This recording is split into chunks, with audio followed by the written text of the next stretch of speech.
short week coming off the bye week. I guess just kind of what's the approach with that? Does it change anything for you guys? No, I think, just getting them back in rhythm after giving them a day off. I thought there was definitely some good things, a little bit different practicing Tuesday practice on Saturday afternoon, but definitely some positive stuff today and, some stuff we got to get cleaned up, I think, going into tomorrow and the rest of the week. I guess just what's the biggest thing for you guys coming out of this I'm sure you have a long checklist, but what are some of those top things that you say, we've got to be better at this second half of the season? Yeah, I think, just continued improvement on, situational football, tackling, fundamentals. I don't think that those things can go out the window. I think if you limit explosives, part of that to limiting explosives and playing good sound defense is tackling and getting guys down in space. And I think we've seen that in the games that we've done that.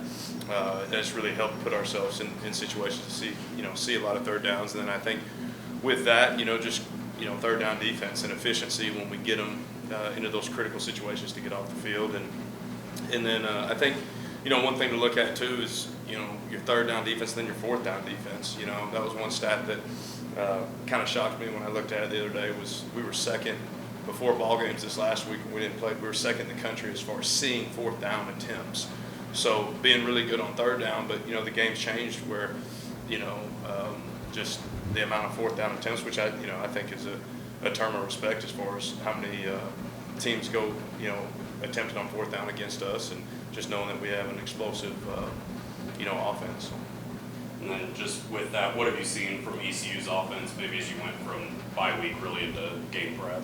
Well, I think first off, you got to understand, their head coach, and I have a ton of respect for Coach Houston, never coached against him, but a guy that's come up, maybe what some people would say the hard way in this profession. And so, guys like that, guys like Willie Fritz and him that have, coached at smaller schools and worked their way up. He was Lenore Ryan to, Citadel, places that a lot of people hadn't won at, and he's always won. And so, they're going to be a really tough-nosed football team. I think they're going to be really disciplined. I think in this bye week, they're going to have those areas that they're wanting to get cleaned up, and knowing their coaching staff and knowing what type of head coach he is, I'm sure that they're going to, effectively get that point across. So, when you have that caliber of a head coach and the way he runs their program, their kids are going to be ready to play. So it's kind of like we said at the beginning of last week, we have a ton of respect for them, and we're focusing on, right now getting the game plan in, but also just like you said, getting better at the fundamentals in that bye week leading up to this game, and make sure we're not,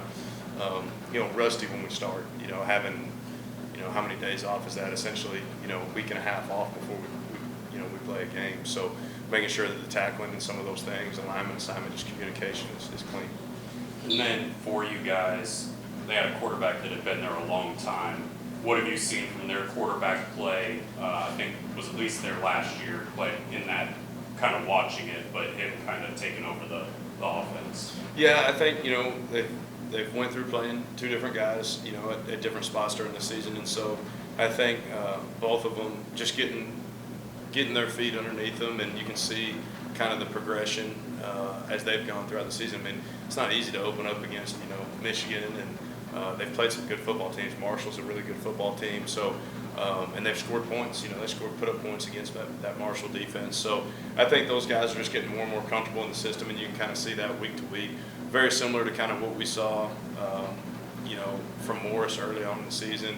First couple weeks to then that Houston game the week before us, where you can kind of see him getting more comfortable, in their system and settling in. Is it like the Charlotte game where do you have to prepare for both of them, or do you kind of feel like one's their kind of guy at this point? Yeah, I think it'd be, it'd be irresponsible for us not to prepare and have a plan for both of them. But I think Charlotte was probably a little bit more extreme as far as you had a guy that was a straight runner that you were kind of going to go in the game for better or worse and said, hey, we're going to try to make him throw it to beat us. And then you had another guy that wasn't going to run and you knew he was going to throw it. So it was just two completely, I think, different mindsets for our kids of like, how we're going to play this guy and how we're going to play that guy. And I think you've got to have a plan for both for sure, but I don't know if the extreme, both the quarterbacks can run. Both of them are big guys that are downhill quarterbacks. You're talking about 6'5", 250, and 6'3" and some change, 230. So both of them are big guys. They're going to be, hard to bring down and can fall forward for good yardage for them.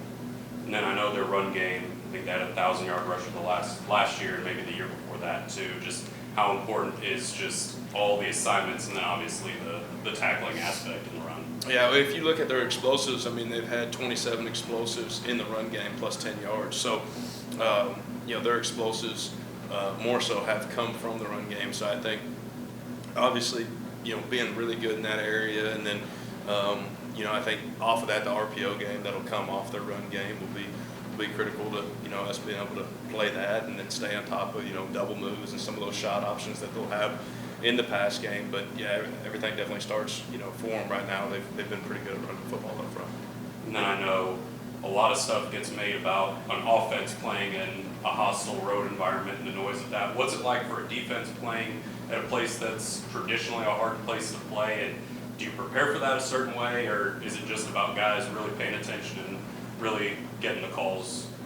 Yeah, I think it's more the latter, but I think it's, we've talked to them about what a Thursday night game is going to be like there, and I expect that they'll have a good fan base out there, and it's a cool place to play.